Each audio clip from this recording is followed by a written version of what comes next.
About 70% of in-app purchases are made by about 10% of users. Hi folks, it's Falcon, and today on gameranx, 5 people who spent stupid money on microtransactions. Number 5. There's a game that Sony put out called Fate/Grand Order, and there's a gentleman by the name of Diago who was 31 at the time of the publishing of his story, which was published as a video feature by the Wall Street Journal. And he spent the majority of his free time playing this game. Now, the sentiments that he expressed about it were things like, the very first chapter of this brought me to tears. He talked about exactly how the characters made him feel. He said every minute he's awake, he's playing Fate Grand Order. And I'll quote him here. He says, unless I'm sleeping, driving, or taking a bath, which is a lot of your life. And I'm going to go ahead and say, I don't really have anything to say about that. If you really love a game and the thing that makes you happy is playing the game, there's nothing wrong with playing the game. In fact, there's really nothing wrong about anything this guy has done.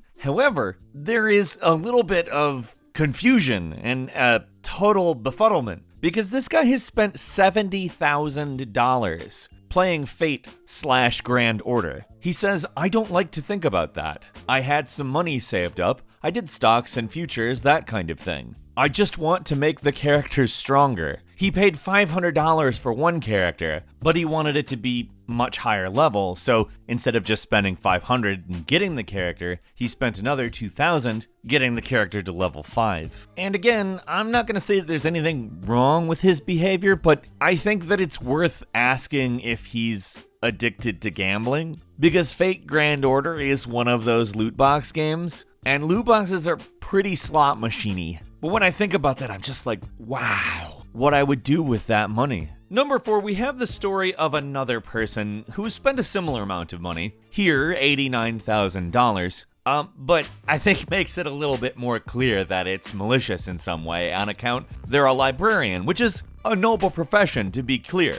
But as a librarian, they embezzled $89,000. And when you embezzle $89,000 from the library, which is, a public institution that technically everybody owns and pays for, you're basically stealing money from everyone. And you're stealing money from everyone that would pay for an institution that makes information free for everyone. Which, if you're gonna be, spending all that money on Game of War, you're kind of a dick. The way they found him was he actually purchased hundreds of Amazon, iTunes, and Google Play gift cards, which then were used on Game of War. In theory, that money was spent on resources, building, in a world that isn't real. And like I said with the first guy, I would probably not judge the person, although I would think that, wow, that's what you spend your money on, all right, okay. I wouldn't do that, but embezzling the money to do that? No. Anyway, he pled guilty in court. He was sentenced to 30 days in jail, 100 hours of community service, and had to pay restitution of $78,000, which is interesting. You'll notice isn't as much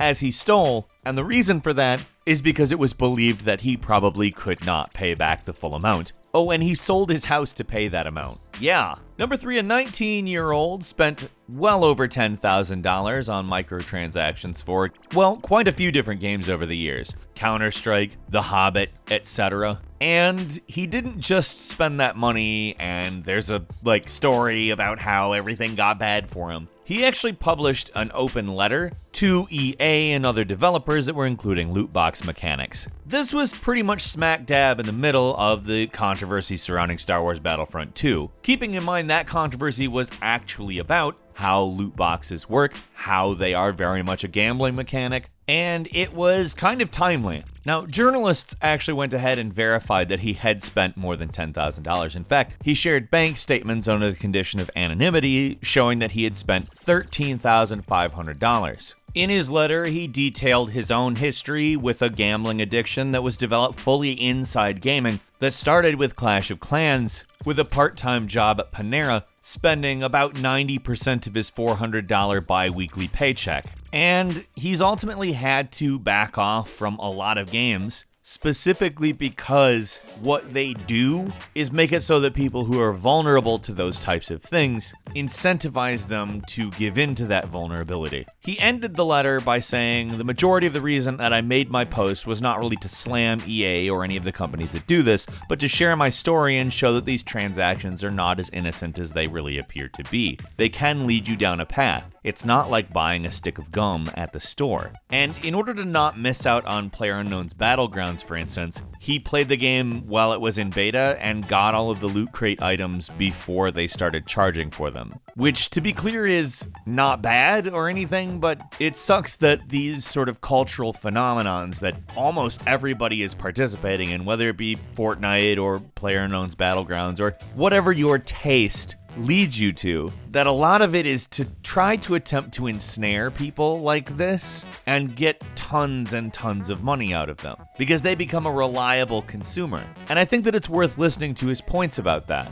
The very last thing he said in his letter was, "It's not just a one-time purchase. It never is." Number 2, in the game Modern War, a 59-year-old store owner by the name of Stephen Barnes in Houston, Texas, has spent more than $2 million playing this game. And his story is not one of addiction, although, I mean, let's be serious here, it kind of is, but that's not really the problem for him, so to speak. He actually led a boycott of 144 teams where they just flat out stopped spending money in the game and demanded that the company that owns the game and develops the game, Gree, make fixes to the game. Now, because this is somebody who has the money to spend on something like that, you might be tempted not to call him a whale and more to call him something of a VIP gamer. But I don't know, I'm just gonna go ahead and say I do think this is a product of addiction. However, I guess when you're talking about if it negatively affects his life, I don't know, because honestly,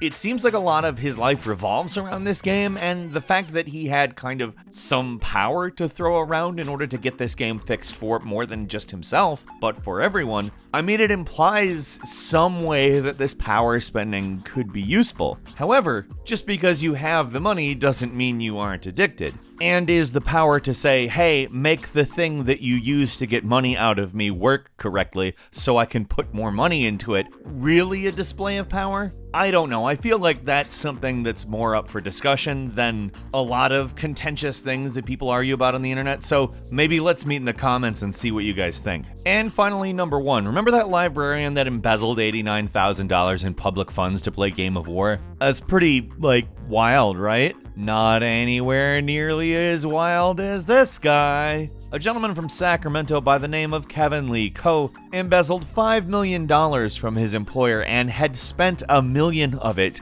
on Game of War. And I held back from talking about this in the previous point. In the marketing materials for Game of War, there is images that advertise how addictive it is. And, that calls into question all the times that we say, hey, this game's really addictive. It's a lot of fun. Maybe try it out. But I'm going to go ahead and say, when we people who play the game say stuff like, it's addictive and I like that, it's very different than when the people who design the game say it. When they're saying, yes, our game is very addictive, it's, not good. But setting that aside, we gotta give this guy some crap for first embezzling $5 million. That's bad. Don't do that ever. Why would you do that? But you steal that kind of money to spend in Game of War, $5 million, you're yeah, Game of War time. If I had $5 million, I'd disappear, I'd own a house, and I'd never do anything. I'd just be gone. That'd be it. You'd never see me again. I'd be in some other country. Assuming you don't spend a fifth of it in a mobile game, it's enough to really lead a comfortable life without having to do anything. And while people shouldn't, I understand why they steal that kind of money, but I don't get spending it on this. I don't. To commit a series of heists that result in you being able to spend 6 figures on Game of War. What world do you live in, sir? Oh, Sacramento? Not an excuse. Still not an excuse. And finally, a quick bonus. As a punishment, the US equivalent of $290, a Chinese couple decided to punish their son by forcing him to collect enough recyclable material to pay back the $290, which,